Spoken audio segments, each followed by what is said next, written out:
this is Nidhi Sananda. Welcome to Cuisine. நீங்க நம்ம பார்க்க போறது ரொம்ப ஸ்பைசியான ஒரு காலிஃப்ளவர் ரெசிபி தான் பார்க்க போறோம். வேற ஒண்ணும் இல்லைங்க, காலிஃப்ளவர் பெப்பர் ஃப்ரை. வாங்க எப்படி செய்யறதுன்னு பார்க்கலாம். இந்த ரெசிபிக்கு சில இன்கிரிடியன்ட்ஸ் எல்லாம் நம்ம ஃப்ரெஷ்ஷா அரைச்சுக்கலாம். அதுக்கு முதல்ல ஒரு panல சோம்பு போட்டுக்கோங்க. இது கூடவே சீரகம், மிளகு, இது பெப்பர் ஃப்ரைன்றதுனால மிளகு கொஞ்சம் சேர்த்து போட்டுருக்கேன். இது கூடவே தனியா,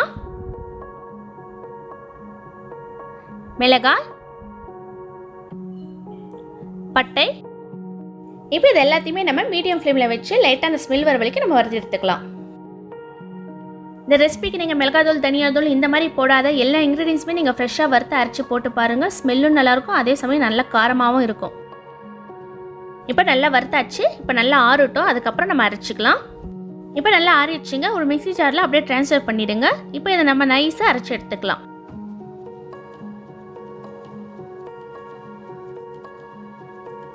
பாருங்கள், இந்த மாதிரி நைஸாக அரைச்சி எடுத்துக்கோங்க. ஸ்மெல் ரொம்பவே நல்லா இருக்குங்க. இப்போ பெப்பர் மசாலா பவுடர் ரெடி. அடுத்து ஒரு கடாயில் எண்ணெய் ஊற்றிக்கோங்க. எண்ணெய் சூடானதும் சோம்பு போட்டுக்கோங்க. இந்த ரெசிபிக்கு சோம்பு ரொம்ப ரொம்ப முக்கியங்க. இது கூடவே கருவேப்பிலை.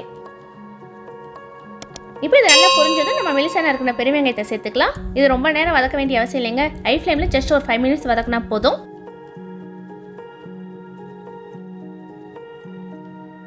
நம்ம வெங்காயம் கட் பண்ணுறதுல கூட டேஸ்ட் இருக்குங்க. இந்த ரெசிபிக்கு நீங்கள் இந்த மாதிரி நீட்ட வாக்கில் வெங்காயம் கட் பண்ணி போட்டு பாருங்கள், ரொம்பவே நல்லாயிருக்கும் பொடியாக நறுக்கிறத விட.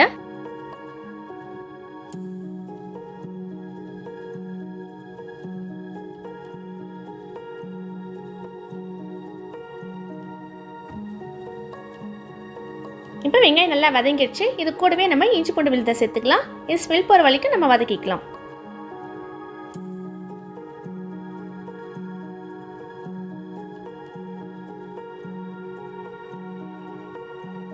இப்போ இது கூட நம்ம பொடியை நறுக்கிற தக்காளியை சேர்த்துக்கோங்க.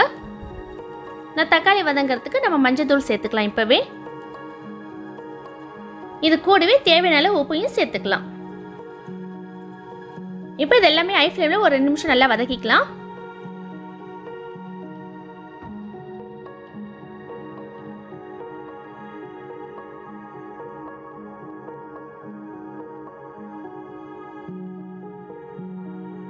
இப்போ நம்ம அரைச்சி வச்ச அந்த பொடியை சேர்த்துக்கலாம்.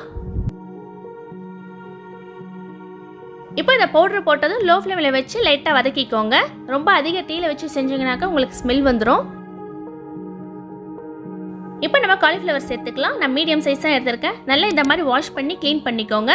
நான் ஆல்ரெடி சொல்லியிருக்கேன், வெது வெதுப்பான தண்ணியில் மஞ்சள் உப்பு போட்டு நீங்கள் வாஷ் பண்ணிங்கன்னா அதில் இருக்கிற பூச்செல்லாம் வந்துடும். இப்போ ஹை ஃப்ளேமில் அந்த மசாலா எல்லாமே அந்த காலிஃப்ளவரோட கோட் ஆகிற மாதிரி நல்லா கலந்து விட்டுக்கோங்க. இப்போ நம்ம காலிஃப்ளவர் வேகிறதுக்கு தண்ணி ஊற்றிக்கலாம். இப்போ இது எல்லாத்தையும் நல்லா கலந்து விட்டுக்கோங்க.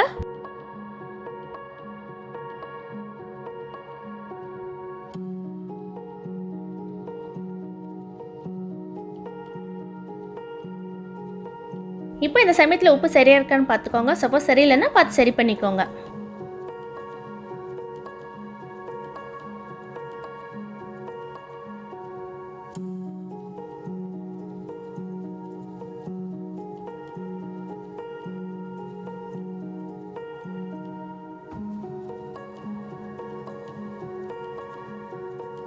இப்போ ஒரு மூடியை போட்டு மூடி வச்சுடுங்க. மீடியம் லோ ஃப்ளேம்லேயே இருக்கட்டும். குறைஞ்சது ஒரு 1/4 மணி நேரமாச்சும் ஆகுங்க இந்த காலிஃப்ளவர் வேகிறதுக்கு. நடுவில் அப்பப்போ கலந்து விட்டுக்கோங்க.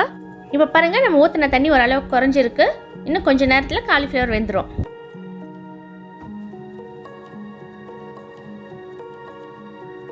இப்போ டைம் ஆயிடுச்சு, ஓப்பன் பண்ணி பார்க்கலாம். பாருங்கள், நல்லாவே குக் ஆகிருக்கு. இப்போ ஹை ஃப்ளேமில் ஒரு 5 நிமிஷம் இதை நல்லா கொதிக்க விடலாம். இருக்கிற தண்ணி எல்லாமே சுண்டுட்டோம். இந்த வீடியோ பிடிச்சிருந்தா லைக் பண்ணுங்கள், ஷேர் பண்ணுங்கள், கமெண்ட் பண்ணுங்கள். மறக்காமல் சப்ஸ்கிரைப் பண்ணிட்டு பக்கத்தில் இருக்க பெல் ஐக்கானையும் ப்ரெஸ் பண்ணிடுங்க. பாருங்கள், நல்லாவே ட்ரை ஆயிடுச்சு. இந்த சமயத்தில் நம்ம பொடியாக நறுக்கின கொத்தமல்லியை சேர்த்துக்கலாம். அவ்வளோதாங்க, காலிஃப்ளவர் பெப்பர் ஃப்ரை ரெடி.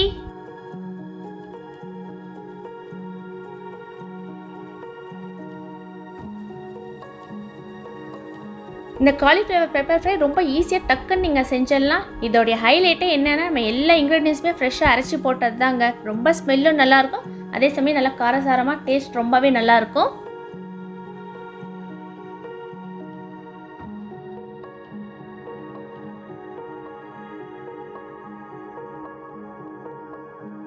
இந்த காலிஃப்ளவர் பெப்பர் ஃப்ரை தோசை கூட இல்லைன்னா சப்பாத்தி கூட வச்சு சாப்பிட்டு பாருங்கள், ரொம்பவே டேஸ்ட் நல்லாயிருக்கும்.